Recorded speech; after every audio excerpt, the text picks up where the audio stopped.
चतुर्वरेण्यं भर्गो देवस्य धीमहि धियो यो नः प्रचोदयात्। मित्रों, गायत्री की साधना 3 चरणों में पूर्ण होती है। ये 3 चरण पूज्य गुरुदेव बताते हैं: उपासना, साधना और आराधना। जब हम अपनी साधना में इन 3 चीज़ों को समाहित करते हैं तो फिर गायत्री मंत्र हमें फलित होता है। इस वीडियो के माध्यम से आज हम आपके लिए उपासना के बारे में जानकारी देंगे कि उपासना का अर्थ क्या होता है। जब हम साधना करते हैं तो कहीं हम इस प्रकार की चूक तो नहीं कर रहे हैं जो हम आज आपको बताने के लिए जा रहे हैं। तो इस वीडियो को सुनें और देखें कि आप अपनी साधना काल में क्या इन गलतियों को कर रहे हैं। तो यदि आप उन गलतियों में सुधार करेंगे तो निश्चित रूप से आपको गायत्री मंत्र फलित होगा। राधे राधे, जय श्री कृष्णा। नमस्कार, मैं आचार्य पंडित गिरीश बारोलिया। गायत्री महामंत्र। ओम भूर्भुवः स्वः तत्सवितुर्वरेण्यं भर्गो देवस्य धीमहि धियो यो नः प्रचोदयात्।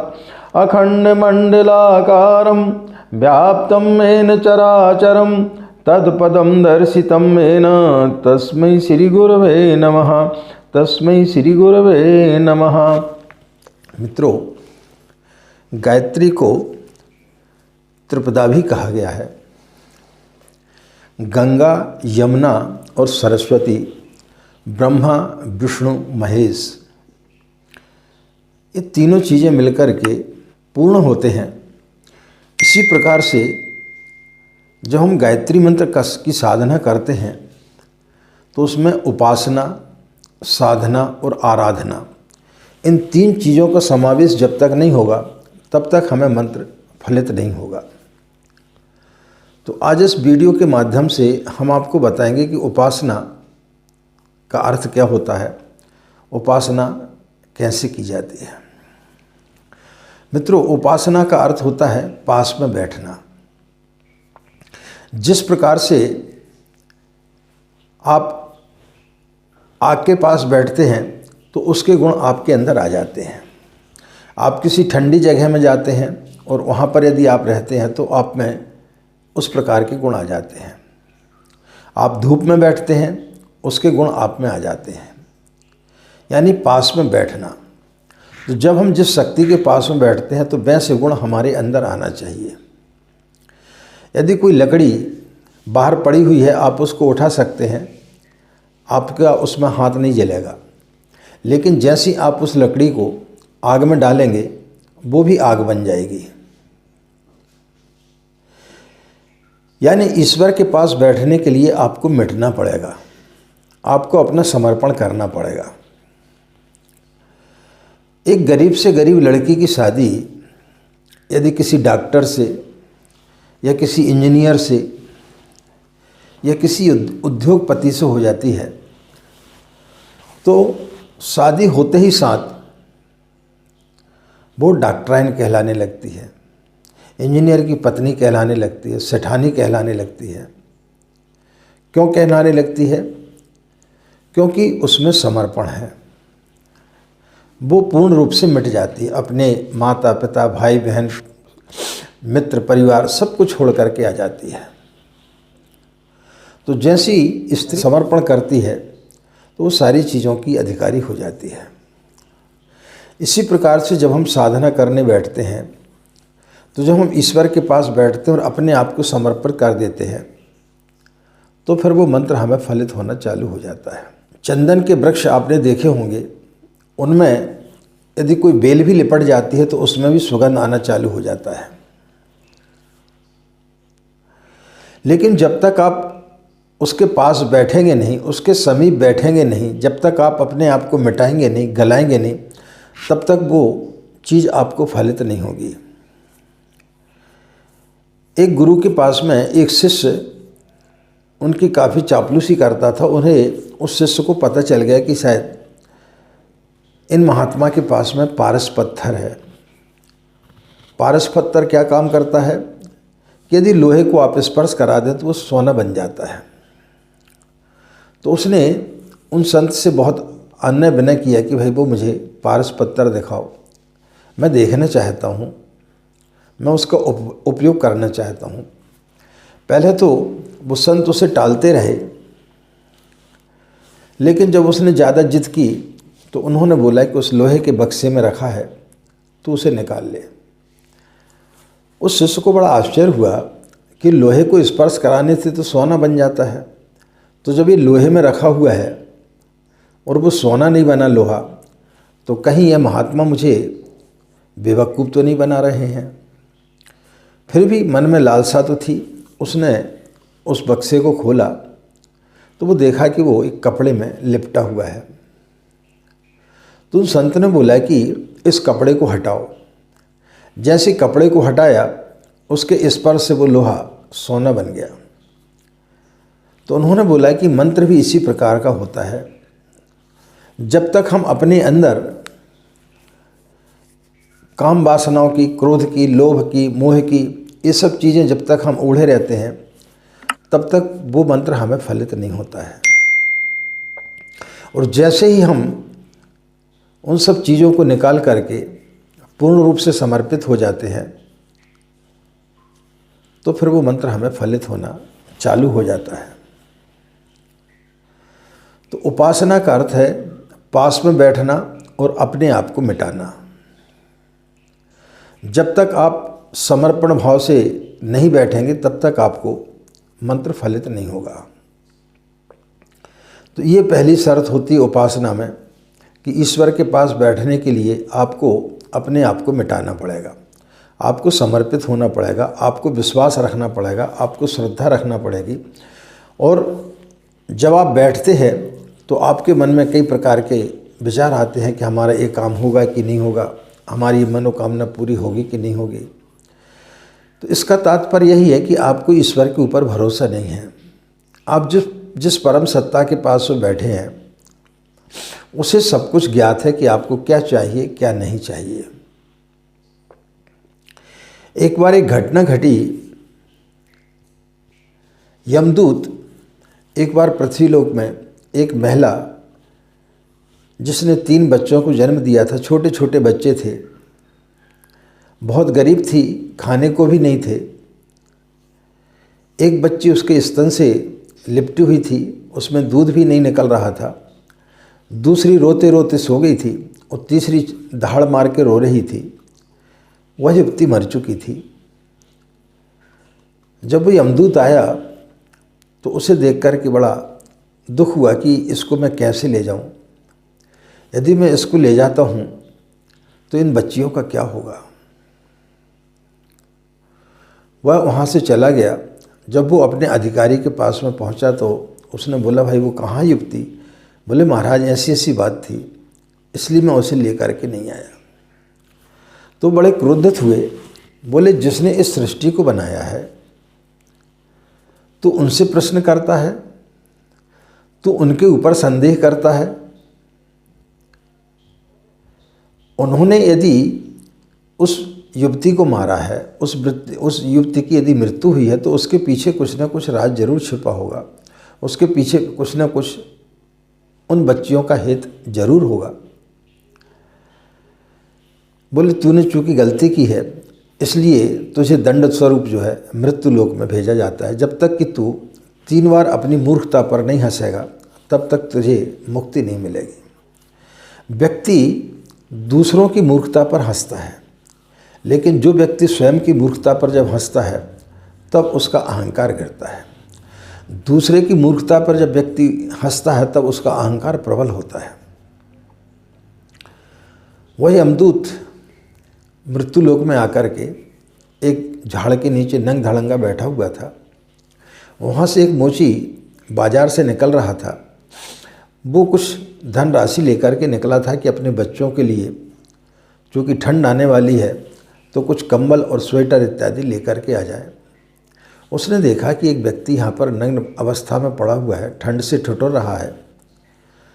तो उसने अपने बच्चों को छोड़ करके उस व्यक्ति के लिए कंबल इत्यादि लिया और उसके पास में गया कि भाई आप कहाँ रहते हो? बोले मैं कहीं नहीं रहता हूँ, बस यहीं पर हूँ। तो उसने उसे कंबल दिया और बोले चलो तुम मेरे साथ में चलना, मेरे घर चलो, यहाँ से मेरी पत्नी अच्छी है, लेकिन चूँकि मैं अपने बच्चों के लिए सामान लेने के लिए आया था, उस राशि में तुम्हें एक कंबल इत्यादि लेवा दिए हैं, कपड़े लेवा दिए हैं, तो वो नाराज़ तो ज़रूर होगी, लेकिन तुम उसकी बात का बुरा नहीं मानना। वो यमदूत जब उस व्यक्ति के यहाँ पे गया तो उसकी पत्नी ने जब देखा कि ये बच्चों को सामान न ला करके और इसके लिए इसने सामान लेवा दिया है, तो वो काफ़ी क्रोधित हुई, खूब डांटा डपटा उसको। तब वो यमदूत बहुत ज़ोर से हंसा। तो उस मोची ने उसके हंसने का कारण पूछा, तो उसने बोला जब मैं 3 बार हंस चुकूँगा तब मैं तुम्हें बताऊँगा। वो क्यों हंसा? क्योंकि जो वो उसकी पत्नी नहीं देख पा रही थी मोची की, वो देख पा रहा था कि आगे क्या होने वाला है। तब उसे समझ में आया कि परमात्मा क्या करने वाला है, वो मैं नहीं देख पाया। वो देख पा रहा था कि कुछ ही समय के बाद में जब मैं यहाँ पे रहूँगा, चूँकि मैं यमदूत हूँ, और जब इसके घर में रहूँगा तो इसका व्यापार जो है दिन दूना रात चौगुना हो जाएगा। तो उसकी पत्नी आगे क्या मिलने वाला है ये उसे पता नहीं है, लेकिन जो खो गया है, जो चला गया है, उसको लेकर के क्रोधित हो रही है, लेकिन जो मिलने वाला है उसके लिए वो देख नहीं पा रही है। कुल 6 महीने भी हुए होंगे कि वो मोची पूरे राज्य में जो है उसका नाम हो गया, काफ़ी प्रचलित हो गया। बहुत दूर दूर से लोग उसके पास में जूते बनवाने के लिए आने लगे। काफ़ी धन उसने इकट्ठा कर लिया। एक दिन राजा का सैनिक आया और बोले भाई ये बहुत महंगा चमड़ा है, ऐसा चमड़ा बड़ा दुर्लभ तरीके से मिलता है, इसकी राजा के जो है आपको जूते बनाना है। बोले स्लीपर आपको नहीं बनाना है, क्योंकि वहाँ का रिवाज ऐसा था कि जब व्यक्ति की मृत्यु हो जाती थी तब उसको स्लीपर पहनाया जाता था। जीवित अवस्था में व्यक्ति जो है जूते पहनता था। उसके जाने के बाद में वो यमदूत जो है उसकी स्लीपर बनाने लगा। तो उस मोची को बड़ा क्रोध आया कि बोले ये तो मुझे रात से निकलवा देगा। उसने एक डंडा उठाया और उसे मारने के लिए दौड़ा और उसे काफ़ी गाली गलौज दी। लेकिन उसी समय राजा का सिपाही दौड़ते दौड़ते आया और बोले भाई यदि आपने जूते नहीं बनाए हों तो उनकी स्लीपर बना देना, राजा का अंतकाल हो गया है। तब वो यमदूत दोबारा हंसा। तो उस मोची ने बोला कि मैंने तुम्हें मारा, तुम्हें मैंने गाली गलौज की और तुम हंस रहे हो। बोले बताऊंगा मैं तुम्हें हंसने का कारण। क्योंकि वो देख पा रहा था कि व्यक्ति जिन वैभव के पीछे भाग रहा है, जिन चीज़ों के पीछे भाग रहा है, आदमी मृत्यु के समय तक जो है अपनी वासनाओं को नहीं छोड़ता है। मृत्यु का समय निकट आ गया है, इसके पश्चात भी वैभव चाहता है, इसके पश्चात भी नाम चाहता है, पद चाहता है, प्रतिष्ठा चाहता है, बहुत सारा धन इकट्ठा कर लेना चाहता है। ये नहीं जानता कि व्यक्ति का जीवन जो है क्षणभंगुर मात्र है। तो वो उस चीज़ को देख पा रहा था कि इस राजा की मृत्यु होने वाली है और मरने के समय भी ये अपना वैभव चाह रहा है। फिर कुछ समय बीता तो उसने देखा एक कार से एक वृद्ध महिला 3 लड़कियों को लेकर के आ रही है। वह उन तीनों लड़कियों को पहचान गया। जब वो वृद्ध महिला उनके पास में आई और उसने बोला कि इन तीनों की शादी होने वाली है, इन तीनों के लिए जूतियाँ बनाना है, राज परिवार में इनकी शादी हो रही है। तो उस यमदूत ने पूछा कि 3 लड़कियां क्या आपकी हैं? बोले नहीं, मेरे नहीं हैं। मेरे पड़ोस में एक बहुत ही गरीब महिला रहती थी, अचानक उसकी मृत्यु हो गई। ये तीनों जुड़वा लड़कियां थीं, खाने को कुछ भी नहीं था और मेरी कोई संतान नहीं थी। मेरे पास में अपार संपत्ति है, तो मैं इन तीनों बच्चियों को अपने पास में लेकर के आ गई और आज मैंने तीनों को पढ़ाया लिखाया और इस योग्य बनाया कि इनके राजा के परिवार में इन तीनों की शादियाँ हो रही हैं। तब वह यमदूत फिर अपनी गलती पर बहुत ज़ोर से हंसा और तब उसने मोची को अपनी सारी बात बताई और फिर उसे मोक्ष की प्राप्ति हुई, क्योंकि वो आगे की चीज़ें देख पा रहा था। लेकिन हम क्या करते, जब हम साधना करते हैं तो हम आगे की चीज़ें तो देख नहीं पाते कि आगे भविष्य में क्या होने वाला, ईश्वर हमें क्या देने वाला है, ईश्वर हमारे साथ में जो कुछ कर रहा है वो किस कारण से कर रहा है। हम वर्तमान की स्थिति को देखते हैं कि हमारे पास में पैसा नहीं है, हमारा व्यापार नहीं चल रहा है, हमारी बच्ची की शादी नहीं हो रही, हमारे ऊपर कोर्ट कचहरी का केस चल रहा है। इस प्रकार की हम जो है वासनाओं में घिरे रहते हैं। इसलिए हम जब साधना करते हैं तो ईश्वर के निकट हम बैठ ही नहीं पाते हैं, और जब हम ईश्वर के निकट नहीं बैठ पाते हैं तो फिर वो हमें मंत्र फलित नहीं होता है। हम कर्मकांड बड़ा अच्छा करते हैं, बहुत अच्छे अच्छे मंत्र बोल लेते हैं, बढ़िया भगवान को जो है प्रसाद भी चढ़ा देते हैं, अच्छी सुगंधित धूप भी जला देते हैं, और हमें मन में विचार आता है कि इतनी बढ़िया हम पूजा कर रहे हैं, इतना बढ़िया हमने हवन भी कर लिया, लेकिन हमें साधना हमारी फलित क्यों नहीं हो रही है। साधना फलित इसलिए नहीं होती है क्योंकि आप ईश्वर के निकट ही नहीं बैठे। तो जिस दिन हम उपासना का अर्थ समझ जाएंगे, जिस दिन हम ईश्वर के पास में बैठना प्रारंभ कर देंगे, उस दिन आपको भी इसी प्रकार से आगे की चीज़ें दिखाई देना प्रारंभ हो जाएगा कि ईश्वर आपको क्या देना चाहता है। तब फिर आप जो है ईश्वर से मांगने की बजाय उसके निकट आप बैठेंगे, और जैसे ही आप उसके निकट बैठेंगे तो वो सारी चीज़ें फिर आपको प्राप्त होंगी। ईश्वर के पास बैठेंगे, जिस दिन बूंद जो है समुद्र में समा जाती है तो वो समुद्र बन जाती है। हनुमान जी पहले ऐसे ही घूमा करते थे, लेकिन जैसे वो भगवान के समीप बैठे तो वो उनके परिवार के बन गए। रीछ वानर उन्हें कोई नहीं पूछता था, लेकिन जैसे वो भगवान राम के पास पहुँचे, उनके समीप बैठे, तो उन्होंने बड़े बड़े काम कर दिए। नल-नील ने पहले कोई पुल बनाया था क्या? कोई बड़े आर्किटेक्ट इंजीनियर थे क्या? नहीं। लेकिन जैसे वो भगवान के समीप बैठे तो वो इतने बड़े इंजीनियर बन गए कि उन्होंने पुल बना दिया। विभीषण छोटी सी झोपड़ी में रहता था, रावण के पास समझाने के लिए आया, रावण ने लात मार दी, लेकिन जैसे वो भगवान राम के समीप पहुंचा तो वो लंका का अधिपति हो गया, लंका का राजा हो गया। सुग्रीव भगवान के पास में बैठा तो वो बाली को मारने की स्थिति में हुआ और उसने वहाँ का राज्य लिया और वहाँ का राजा बना। तो ईश्वर के पास में बैठने से लाभ ही लाभ है। जो व्यक्ति ईश्वर के पास बैठ जाता है उसे कभी किसी प्रकार का कोई भी घाटा नहीं होता है, बशर्ते कि आप सही मायने में ईश्वर के पास बैठें। हम ईश्वर के पास में बैठ ही नहीं पाते हैं, या तो हम कर्मकांड में उलझे रहते हैं या हम अपनी वासनाओं में उलझे रहते हैं।